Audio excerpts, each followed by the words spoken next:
The big question is, when will that fiat money lie unravel? Well, I believe it already is, and I'm going to show you why I say that coming up.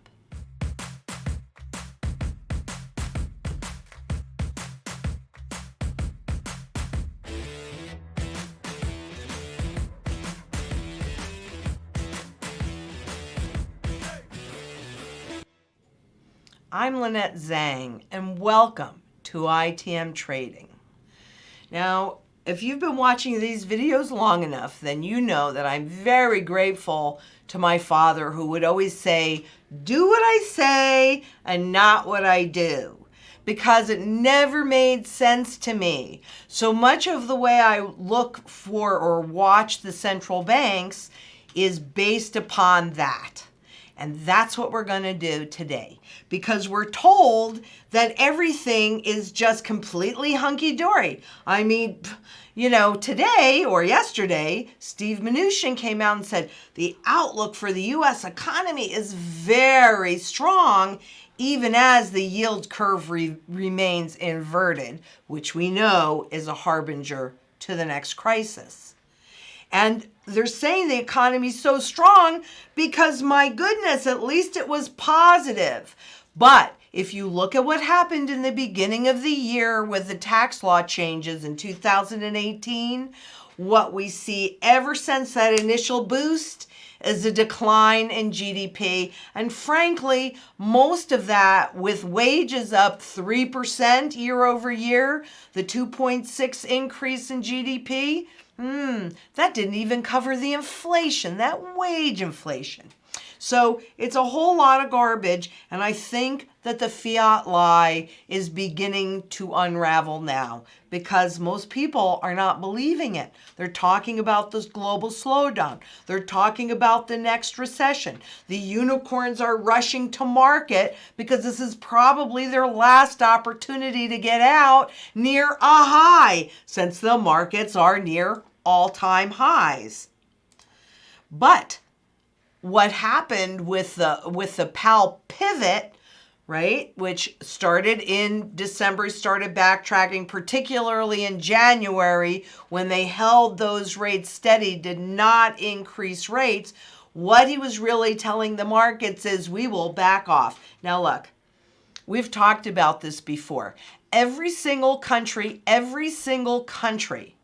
that has attempted to raise rates above the lower zero bound since the 2008 crisis has ultimately been forced to lower the rates again. And the market is anticipating that the next most likely step in terms of Federal Reserve interest rates is going to be on the downside. And that means that when this next crisis hits, we're going negative. That is going to be interesting to see, but it's a global issue. So we talked about this before. Bottom line is, the central banks cannot raise rates. The market is too addicted to this free money. Can't do it. That doesn't actually say how great things are that they can't do that. In addition to that, oops, I'm sorry about that. Got a little ahead of myself. In addition to that, what does he say? Demand for reserves in front of Congress on the 26th. Demand for reserves won't return to pre-crisis level. Well, no, because they're going to keep the reserve system flooded with free money to try and create that liquidity. And so the size of the balance sheet is going to be determined by the demand for Federal Reserve liabilities, such as currency, which we're going to be talking more about very soon, and bank reserves. Right, give them the money for free. They are now, since 2008, being paid interest to hold those reserves. And that's supposed to make everything so much safer that they can go out and create all sorts of leverage and debt and all of that.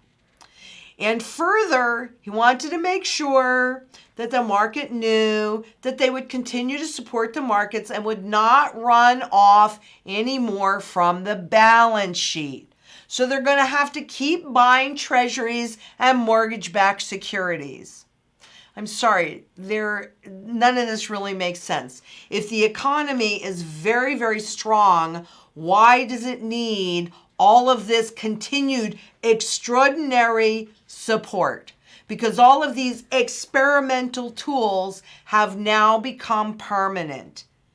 And without a doubt, even though the Federal Reserve says that they're not going to use their balance sheet as a tool, well, guess what? That's exactly what he's saying here. They will be using their balance sheet as a tool. But you know, even though the easy money is back, and so the markets love that. So yeah, of course, we're going into the melt-up phase. Of course we are. That'll enable maybe some of these IPOs, these unicorns, to come out, or other corporations that want to issue stocks. That's going to enable all of that, transferring the risk to the unsuspecting and naive public, because they don't really know where to go to look to understand this stuff. It's so complicated and convoluted. That's why I love my job so much, because I actually have the time to dig into this stuff and ferret this out. But there are so many parts to the economy that are failing, and we know that. Real estate is one. We've been talking about the decline in the real estate market, and I wanted to remind you and then update you, because what we know is that existing home sales have been imploding, and they've been on the decline since last year. So we've already hit peak real estate. That's already coming down the other way. We also know that newly built homes are massively on the decline. Well, that's kind of a problem, because real estate is a third of the GDP. So all of those different products I'm going to show you in just a second. And now we find out that, oh my goodness, home starts are down 11.2% for the year. That is the worst that it's been since 2016. This is not good. You're seeing the real estate market, at least, well, this is true in the commercial, it's true in every area of the real estate market. It is all in decline. But this is the part. And actually, you know, what do you do if the real estate market is declining? Well, you lower rates, because then that inspires people to borrow and spend, except that they're really all kind of tapped out now. We're going to talk more about that in future videos, but I'd like you to take a look at the mortgage rates as they decline. What does that do? It inspires people to buy houses. So that's what they're doing now, is they are reducing the rates to try and support the market. But I think that the trend is already in play, and people are already tapped out, and real estate is already, excuse me, at the highest level ever. So affordability index is not good, even with the interest rates lowered. And by the way, I want you to take a look at how choppy. This is the Case-Shiller Home Price Index, and it was fairly smooth, a little choppy going into it, smoothed out, but look at how choppy it's been since the crisis hit, since 2009, as they've been trying to really restart this industry. And they've done a lot of the things, derivative pieces, created derivative products from these mortgage products, very similar to what they did prior to the crisis. And that's not supposed to matter, but it does actually matter. Because what they've been doing, we've talked about this before too, is taking a tangible, a real estate. I'm sitting inside of a building in a room, and they have converted it into a fiat money product. Now, the biggest problem with that is that there is a liquidity mismatch. Because on some of these, at least at this moment, you can liquidate whenever you want. But if the company that is managing that portfolio is forced to liquidate, can you liquidate real estate just like that? And in a down market, could you see how that could be even a bigger problem? And in this most current chart, but we've seen it before, these real estate derivatives do not necessarily actually reflect what's really happening in those underlying markets yet. And that's the key, yet. So you can go in, if you are sitting in a REIT or you're sitting in any of those products, go in and look at what the underlying assets are. And then go in and do a little bit of homework. I mean, I've done a lot on real estate. I'll do more. But go in and look in those areas and see what's really happening to the underlying assets. Commercial real estate is down. Residential real estate is down. Farmland, with all the bankruptcies, is also probably struggling right now too, especially in the Midwest. But yet, the products that Wall Street has created from them and put into your retirement plans, mutual funds, ETFs, variable rate annuities, all of those things, well, they may or may not reflect the true underlying value of those assets. They may simply be trading because of Wall Street. At some point, just like with those unicorn IPOs that we've been talking about, the real value, I mean, ultimately, here's one guarantee I can give you, and I can't give you a lot, but I can give you this one. At some point, every asset, every instrument goes to its true value. In the case of fiat money, over 4,800 times, that value has been shown to be zero. So any of these products that are created from that, guess what that means? The value of them are zero. When do you want to know it?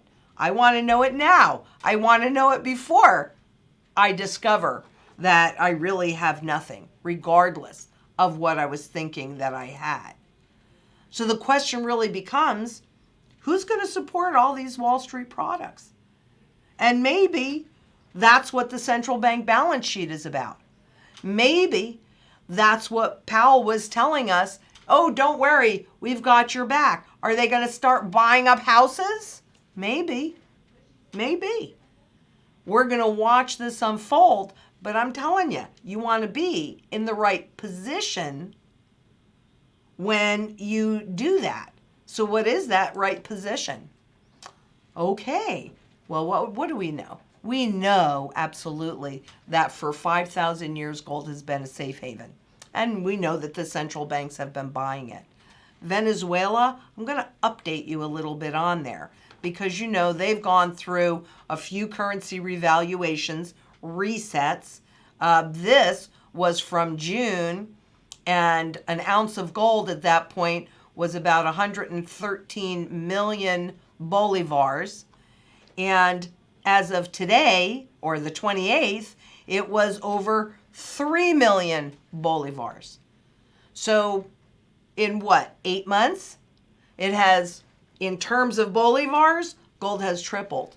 But that's as the currency has been imploding. And we certainly know there's a lot of changes that's happening in Venezuela as they're going through their hyperinflation. And so what did the current government do? This is not the government that the U.S. supports, but what did the current government do? Well, they took 8 tons of central bank gold last week. My goodness, that's pretty good. Now in this article, and I suggest you follow this link and you read this, here are some key things that I want you to be thinking about. Maduro's government has been seeking to repatriate some 31 tons of gold held in the Bank of England's vault. But guess what? The Bank of England says, no, you can't have it. So what did the government do as they're being on a global basis, locked out of a lot of the markets? They sell off their gold. Because why? Because gold is savings. It's real money. What they have possession of, they can do whatever they want with. It's outside of the system. This is hard, real money. When they can't get access to credit, which is what the whole world revolves around now because it's run by bankers who know debt and who know interest rates. And this, even on a government level, should show you that if you don't hold it, you don't own it. I don't care what a piece of paper says. Shields are not made of paper and promises. They are made of metal. Give me gold. Let me be my own central bank. Let me protect my wealth with some real money, just like Venezuela. This is not the first time Venezuela has used gold to go around the system. They used it to buy food, etc., from Turkey not that long ago, 2018. They're not the only country to do this. Keep that in mind. Why do you think the central banks have been buying so much gold? And why do you think they want to hold it themselves? Oh, it's held in the Bank of New York? No, you can't have it. What are you going to do? Kick and scream? You think that'll matter? You think Venezuela going to take England to war? I don't think so. So you want your wealth close to you so that when you need it, you can use it. It is your savings. It is a true safe haven. So if you like this, give us a thumbs up. Make sure you subscribe and click on that little bell so that you'll be reminded when we're going live. And until next week, please be safe out there. Bye-bye.